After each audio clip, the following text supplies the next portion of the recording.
drive-ზე. დღეს ცოტა განსხვავებული ფორმატის ვიდეო გვაქვს და ეს ვიდეო სათავიდან გამომდინარე, მიხვდებოდით ეს ვიდეო რაზეც იქნება. როგორ ვიყიდეთ ეს მანქანა, როგორი ჩამოვიდა, ამ პროცესის განმავლობაში უკვე რა სირთულეებს გადავაწყდით და საბოლოო ჯამში რა შედეგი მივიღე, რასაც ვიდეოს ბოლოს ნახავთ. 2024 წლის 15 აგვისტოდან უკვე აქტიურად დავიწყეთ ავტომობილების ძიება, კონკრეტულად ამ მოდელების, რაშიც გვეხმარებოდა კომპანია HO Auto Import-ი, რისთვისაც ძალიან დიდი მადლობას ვუხდი ამ კომპანიას.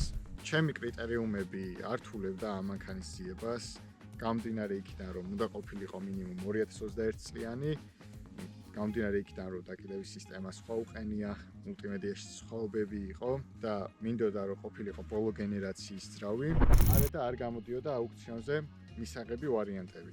უკვე ბოლოს გადავწყვიტე რომ დამეთვალიერებინა ჩაუნიშნავი აუქციონები, სადაც ასევე არ იყო მაინც და მაინც მისაღები მანქანები და ვერ აკმაყოფილებდნენ ჩემს მოთხოვნილ კრიტერიუმებს, თუმცა იყო ერთი მანქანა, რომელმაც ყურადღება მიიქცია თავისი გარბენით, წელით, კომპლექტაციით და ძრავით.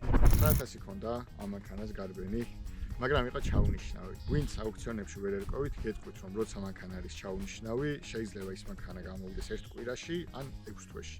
და უბრალოდ თეორიის დონეზე მქონდა გაგონილი, რომ თუ ბიდი კეთდება მანქანაზე, შეიძლება რაღაც პროცესები დააჩქაროს. ჩვენ წავდექით და $5000 დავადეთ ამ მანქანას ბიდი, ისე უბრალოდ რომ შანსები გაზრდილიყო ამ მანქანის მალე გამოსვლის და ერთი დღე გავიდა და მეორე დღეს მიერეკავენ, რომ შენი მანქანაო აუქციონზე გამოვიდა.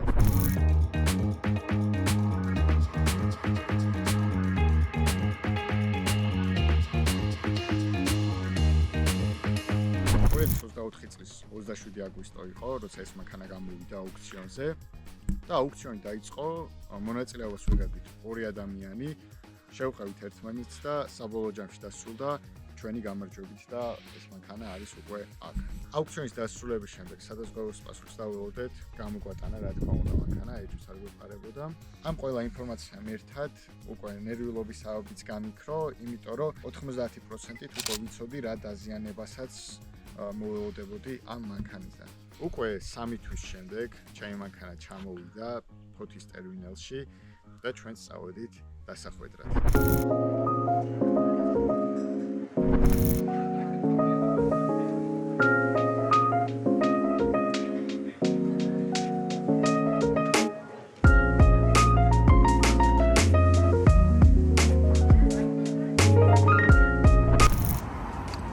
სალამი მეგობრებო, ესე იგი, ახლა 10 უკვე 10 წუთი. უშუალოდ ტერმინალზე ვიყავით, მაგრამ ესე იგი, ჩემი ავტომობილი ჯერ ჩამოღებული არ იყო და შესაბამისად 3 საათი კიდევ ლოდინი გვიწევს. ხო და მაქინიდან გამომდინარე დაველოდებით 3 საათი. მე უკვე უშუალოდ მივალთ ტერმინალზე და იქ შემდეგ პროცესებსაც გაჩვენებთ, რასაც გავუვით რა. ცოტა გამოუძინებელი ვარ 1 საათი მეწინა და ეგ არ შევიმჩნიოთ და ნერჩენი კიდე უკვე უშუალოდ იქიდან გავაგზავნეთ. და ამ ყველაფრის შემდეგ მოვიდა უკვე კონტეინერის გახსნის დროს, რასაც აი მოუთმენლად ველოდებოდი და ახლაც მახსოვს ეგ ემოციები. აი ახლა ჩამოვიდა ჩემი კონტეინერი, აი ეს კონტეინერი არის. ხო და ეხლა დაიწყება მოკლედ გახსნა.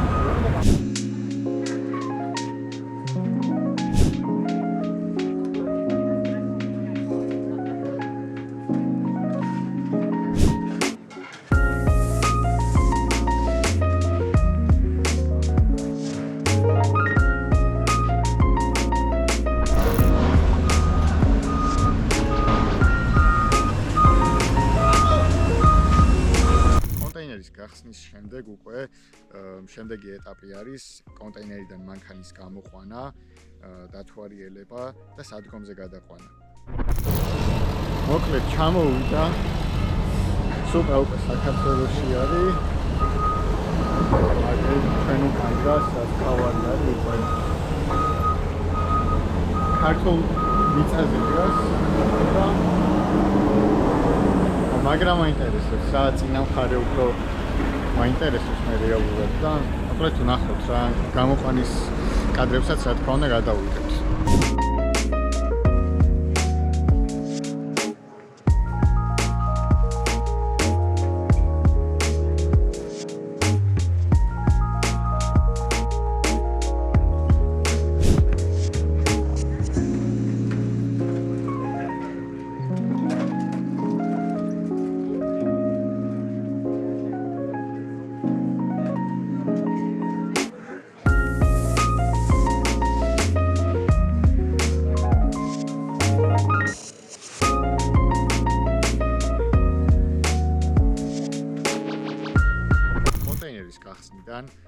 საბაჟოს წესებიდან გამომდინარე, მანქანა უნდა ერთი დღე დარჩეს ფოთში.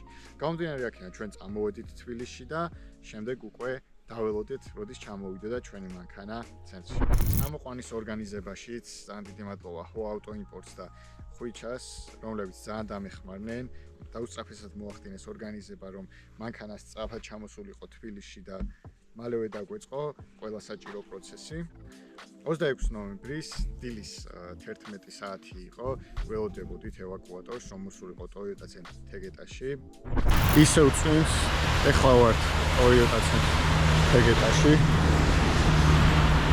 აგერვართ და ველოდებით სუკას, ეგ მალე მოვა.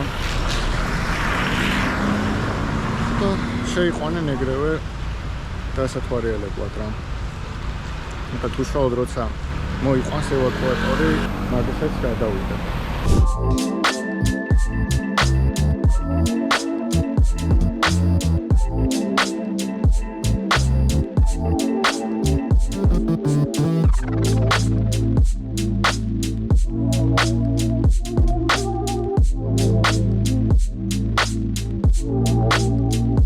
წინასწარაც დაწინაურებული ჰქონდა ამ მანქანაზე, იყო სავალი ნაწილი და პლუსის კაბელი იქიდან გამომდინარე, რომ ყველა BMW-ის მარკის ავტომობილი, რომელიც ავარიაში ყვება, აქვს კაფსულა დამაგრებული აკუმულატორზე, რომ დენის მიწოდება შეწყვიტოს სისტემასთან და რისკები შეამციროს.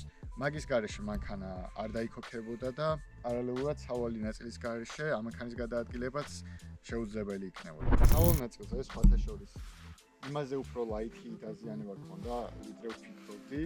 დისკების შემთხვევაშიც ძალიან გამიმართლა, იმიტომ რომ 4-ვე დისკი ჩამოვიდა უნაკაწრო და დაუზიანებელი. ბალანსიც რო შემოწმა 4-ვე დისკი იდეალურად იჯდა. ან არ მოველოდებოდი ახლა ყველა ვარიანტში ვფიქრობდი, რომ მარჯვენა მხარეს წინა დისკი დაზიანებული უნდა ყოფილიყო და 4-ვე დაუზიანებელი აღმოჩნდა. როგორც კი პლუსის კაბელი შეცვალეს, ერთ გუნდში დაიქოქა მანქანა და მუშაობდა ძალიან სუფთად. რამაც რა თქმა უნდა ძალიან გამახარდა.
შემდეგი ეტაპი იყო დაზიანებული ნაწილების და აიბაგების შეკვეთა. იქიდან გამომდინარე, რომ დაიშალა მანქანა და ვნახეთ რა დეტალებიც სჭირდებოდა.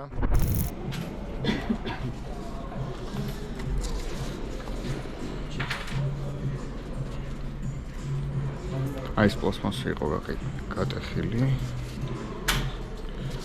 აქედან ეს ნაწილი მაგაც რაც მოხაზული არ არის, ესეც შეკვეთილი გვაქვს, ესეც ეს რადიატორიც შევუკვეთეთ.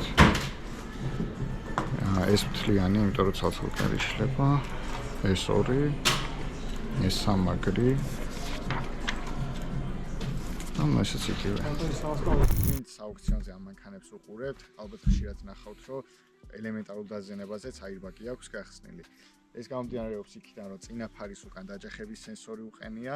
ძალიან ხშირია, რომ დაზიანების ოდნავაც კი რომ მიედოს ამ დაჯახების სენსორს ხსნის აირბაგებს. რაც შეეხება დაზიანებას, ახლა თქვენ ეკრანებზე დაინახავთ, დაშლის შემდეგ როგორ მდგომარეობაშიც იყო, როგორც კი ცხვირი დაიშალა, დავინახეთ ზუსტი წერტილი, სადაც იყო მანქანა დაზიანებული, ქვედაბალკა ხელშეუხებელი იყო, და ზედაბალკის კუთხე იყო მხოლოდ შეღუნული. რაც შეეხება ამორტიზატორს, ამორტიზატორამდე არც იყო მისული დაზიანება, არა და ვარაუდობდი, რომ ამორტიზატორის შეცვლაც მომიწევდა. თუმცა აღმოჩნდა, რომ იმაზე მსუბუქი დაზიანება მოხდებული მანქანას უდრე ჩანდა სურათებში.